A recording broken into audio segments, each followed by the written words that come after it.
Welcome to Jewish Boy Calls His Mother. I'm your host, Sadia, and this is my mother, Ema. Hey, Ema. Amen. Nothing. How's it going? Baruch Hashem, Wonderful. and be the sweet and the tender, and just go with the flow. Oh my gosh. So this week's topic, I had a few things. One of the things I wanted to discuss was what did you think adulthood was going to be like when you were, let's say, 12? Be able to do any darn thing I wanted. And to my shock, I have found that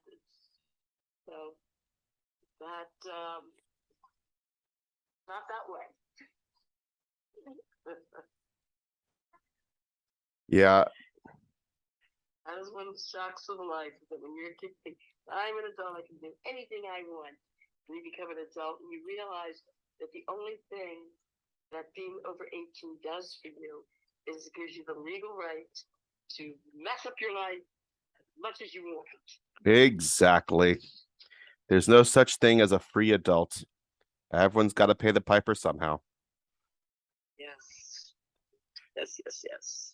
So another question I have actually, it's a very interesting question. I'm curious to see if you respond to it.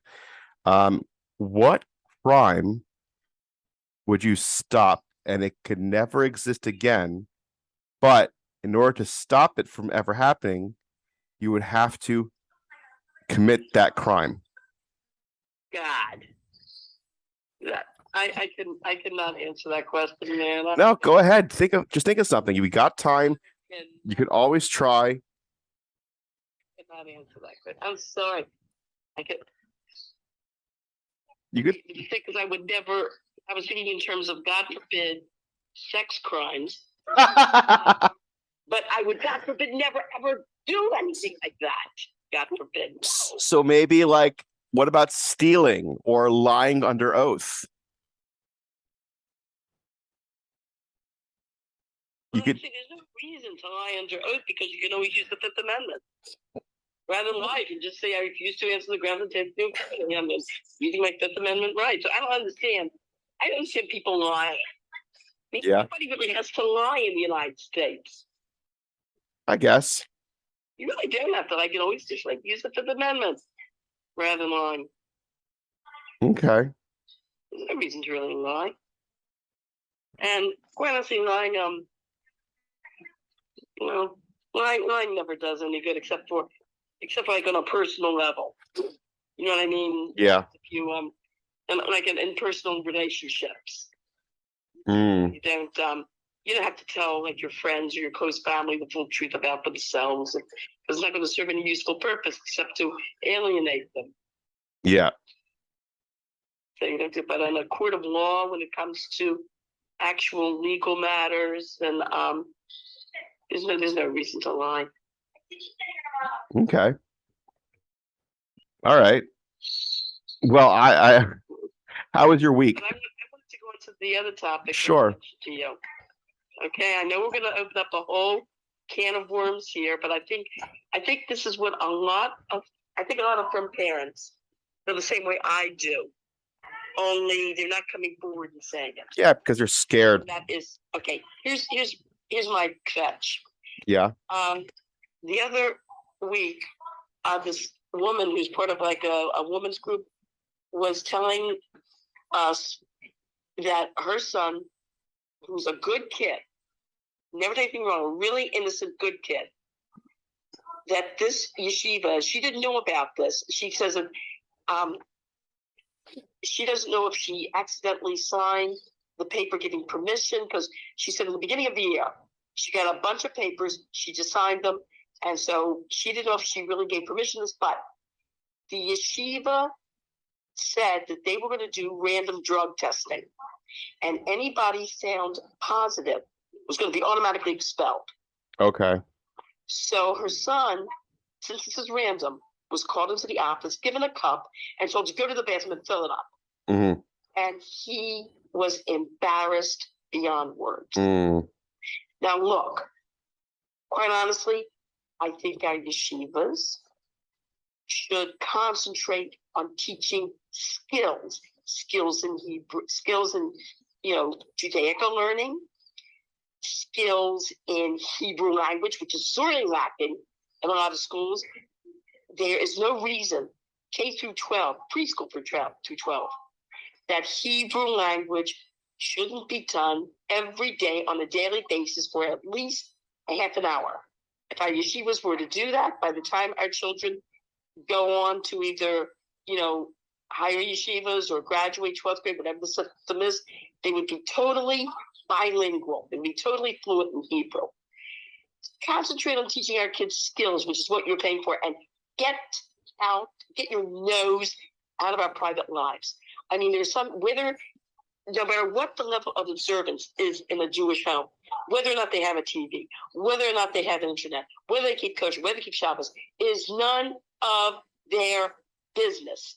Their authority and responsibility over our children, as far as I'm concerned, should stop at the front door. And it's every parent's private business what type of home they want to raise their kids. As a matter of fact, if there's a kid that's not Shomer Shabbos, then the yeshiva is just the place for them. Yep. Because they will eventually, I've met many, many people who were very from Yidden, who that's they became from. Their parents weren't from, but their parents, something was wrong with their school system. The school system was lousy. The best school in the area was the Jewish day school. So the parents sent their kids to the Jewish day school. And all these people I met are now from Yidden. And how these yeshivas in that particular area had the policy of not accepting kids that are Shomer Shabbos, then, or throwing them out if there's not a level of observance in their house. But none of these people would be from. There's so many people that became from like that. And as far as like drug use is concerned, unless, God forbid, a young person is using the campus of the yeshiva to sell drugs, in which case they should be turned over to the authorities.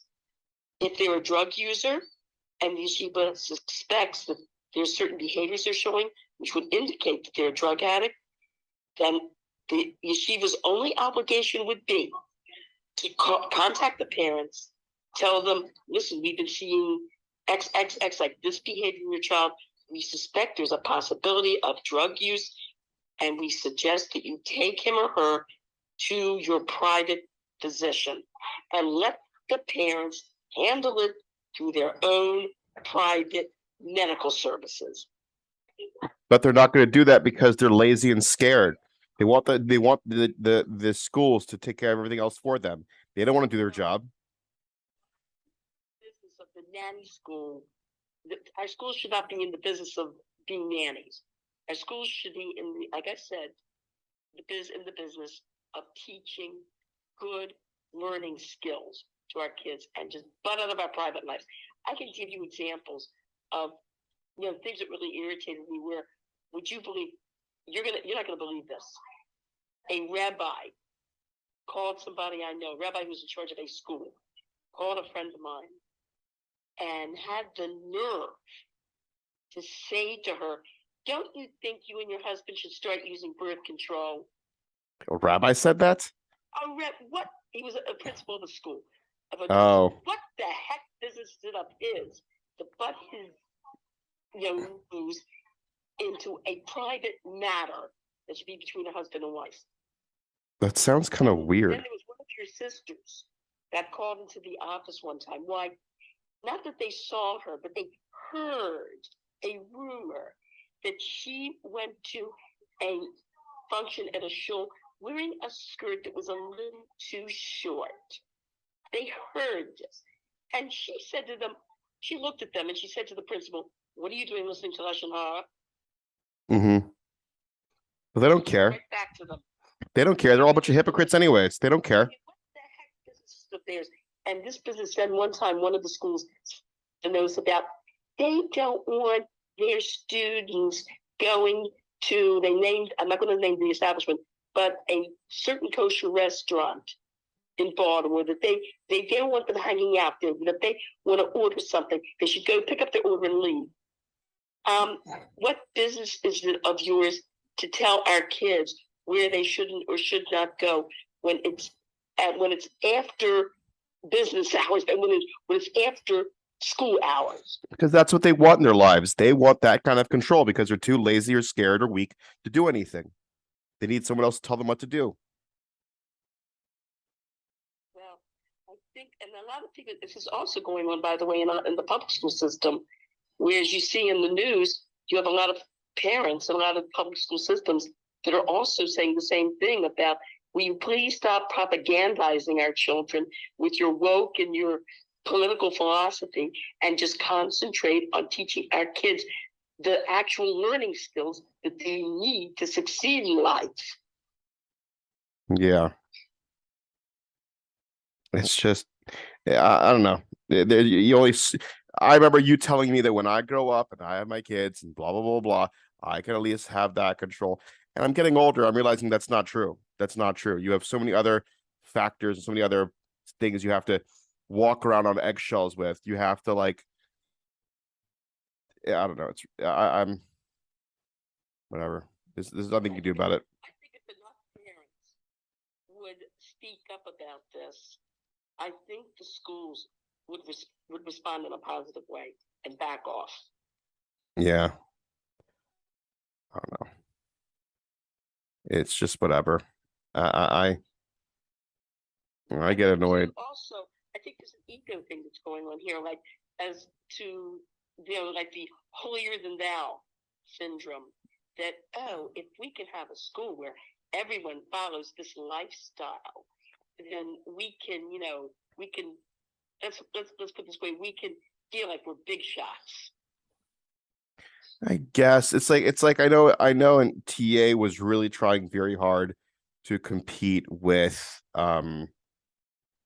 what's it called? To really compete with Neria Stroel, and they were trying so hard that they decided to go ahead and add all these other rules, make Sunday school more aggravating, add more hours to that, just do all sorts of things just to go ahead and feel like they're making a difference. And whatever, a bunch of parents were a bunch of weak little people who decide to cave and not talk back and not have an issue with it, or the ones that did have an issue with it decide to just get up and leave anyways. So all you had left was like people that didn't know what was going on or knew what was going on. Whatever.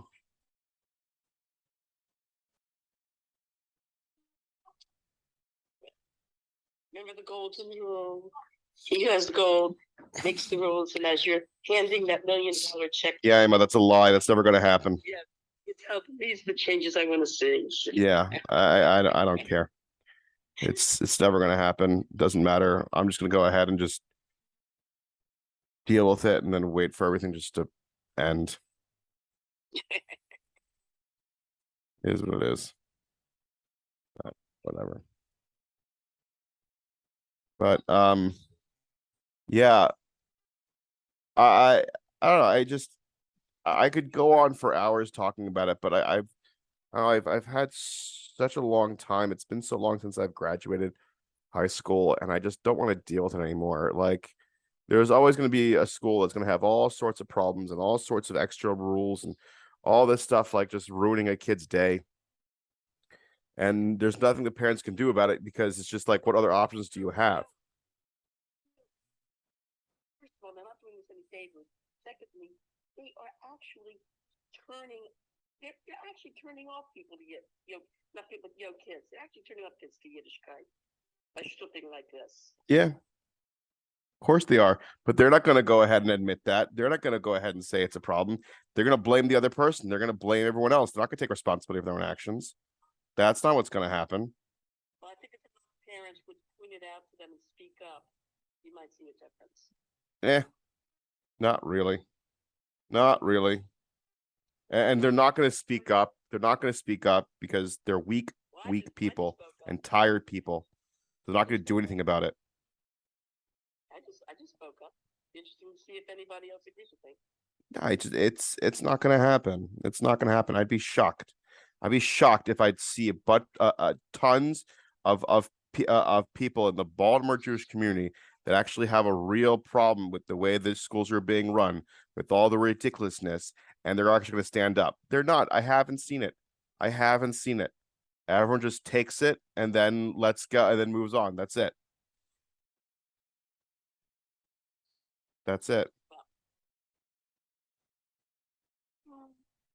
Don't be so pessimistic. I don't know. I still think there is power in speaking up and protesting. I guess. It's Oh, a good idea just to roll over and play dead. yeah. Oh, that's where I'm seeing it now. When I was younger, I wanted to fight City Hall, and now it's like I give up. I'm done. Fine, I get it. You win. I can't say anything. You know? Don't say something. No, yeah. And then you upset everybody. You look like an idiot, and then your reputation's out the window, and you still have to deal with these people for the next 20, 30 years.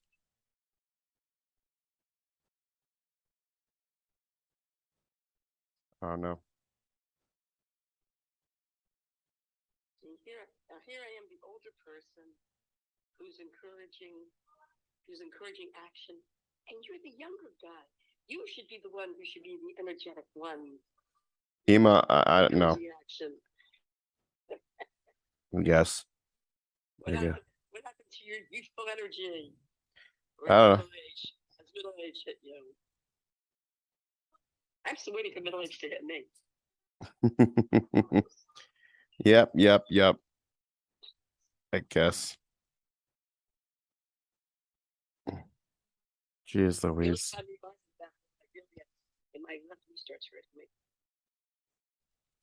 Yeah. How was your Shabbos, Iba? Very nice, relaxed, took a walk. Yeah. Your brother-in-law makes fantastic chalent.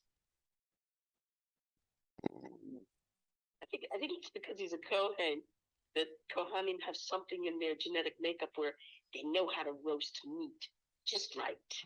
100%. I know your brother-in-law who's a Kohen, his whole family, like they have these barbecues every now and then, and wow. I mean the women don't, it's not the women that barbecue the meat, it's the men that barbecue the meat, and it is so good. In fact, everyone teases your brother-in-law and his father. They said, "Hey, you guys practicing for the base of Mikdash?" Because they're really into barbecuing. Oh gosh.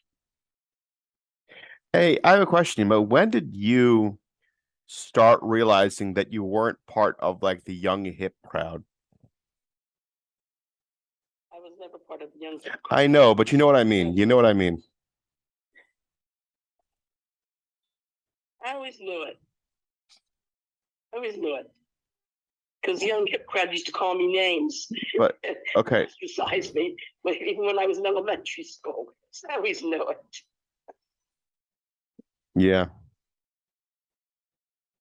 I was talking about what made you realize you were getting old. I never realized I was getting old. Like I still don't realize I'm getting old. I guess so. I don't know. I'm realizing I'm getting old. Only as old as you feel. Well, I feel fantastic, but yeah.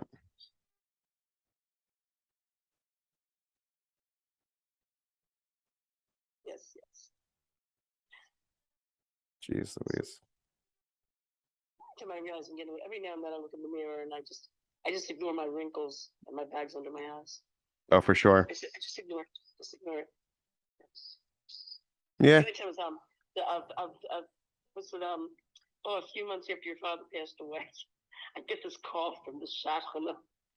She wants to fix me up with this 80-year-old guy. I said, "Are you out of your mind?" I said, 80 years old, he's got one foot in the grave. Oh gosh. But he said, "You're young, 80-year-old." I said, "No." Yeah, I thought about it today. I'll tell you the truth. You know what? I don't want to go through what I went through before when I was in my 20s, dating all these kooky, crazy guys, and they're Michigassen, and say like, and then going through the pain of say really liking somebody, but he doesn't like you. And after a few months, when you think that you have a really relationship, he breaks it off because he doesn't see it that way. You know what? I don't want to go with that Michigasson again. I'm finished. Yeah. I want to just enjoy life a little bit. Yeah, for sure. You got to, Ema. Enjoy it. And I don't understand. Like a few months ago, a woman in our community, it's a retirement community, wanted to organize a Shabbaton. Okay. The COVID was over. A lot of people had been in isolation, so she wanted to organize a Shabbaton for the community, which I thought was terrific. I could use it in my social Shabbos. You know what I mean? Yeah. Well, when the other women in the community found out that only one man had signed up for it, they all backed out. Interesting. I mean, I couldn't believe it. These are women in their 70s and 80s, and maybe even 90s. So I said to the women who organized this, I can't believe those idiots. Yeah. I said, what's it with them? What are they going to do? They're going to get married and buy a house across the street from a school? Come on. Yeah.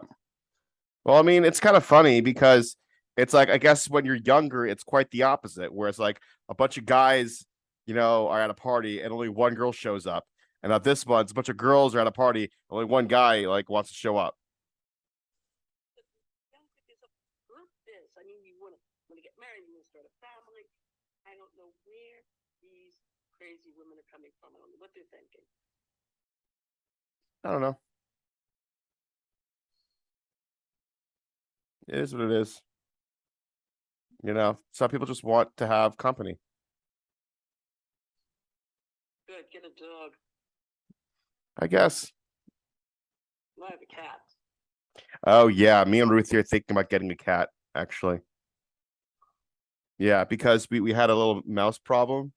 We called a pest whatever person to like set up traps. But like I was talking to her and I was talking to another friend of mine in Shoal, and there was like he was also saying that he had like he had a rodent problem. And I'm like, well, we had rodent problems when I was younger, but we started getting a cat when I was like in my late teens, early 20s. And the whole time we had cats, we never had any rodent or insect problems. That's right. Then you could kill them, or I heard that rodents will smell where there's a cat and they will keep away. The shrimp. Yep. I was talking to, I've been to that, where we did everything. We plugged up all the holes on the outside of our house. Let's put it this way, we had glue traps all over the place. We were catching mice, and then one time one of the glue traps caught me. Oh wow. Yeah, your sister was laughing about it as she was trying to pull the glue trap off my shoe. She was laughing and she goes, "Hey, I caught a mouse! I caught a mouse!" Yeah, a big, brown, ugly one. Yeah. Yep. Jeez Louise. Okay, so on that note, yes, we found that eventually a cat was here from the orchid. Even the exterminator, after the exterminator kept coming back over and over and over again, finally the exterminator told us, you know what? He says, just get a cat. Yep. 100%. So what are you thinking about looking for a cat? I'll probably go to SPCA and get one. Yeah. You know? Yes. Yes. Yeah. Means you've got to get an old, you got to get like a cat that's like a teenage cat, you might say. Yeah. You don't want to get a kitten, because a kitten will not be a mouse. You want to get a bigger than little older cat. You don't want to get it too old. You want to get like a teenager, like one that's just out of the kitten stage. It's getting active. That will be a good mouser. Yeah. Okay. All right. Yeah, the old mouse. Jeez Louise. Oh my gosh. Alrighty. I'm gonna call it a night. Love you. I love you. All right. Good hunting. Thank you. You find your cats. I will. Maybe All right. you take one of the wild ones that are outside. They're good mousers. Yeah, I could just grab one and take it to SPCA or to a vet and have it cleaned up and get all shots and everything. okay. Sure. Sounds like a great idea. Oh, yeah. Yep. Alrighty, I love you. Bye bye. Bye bye.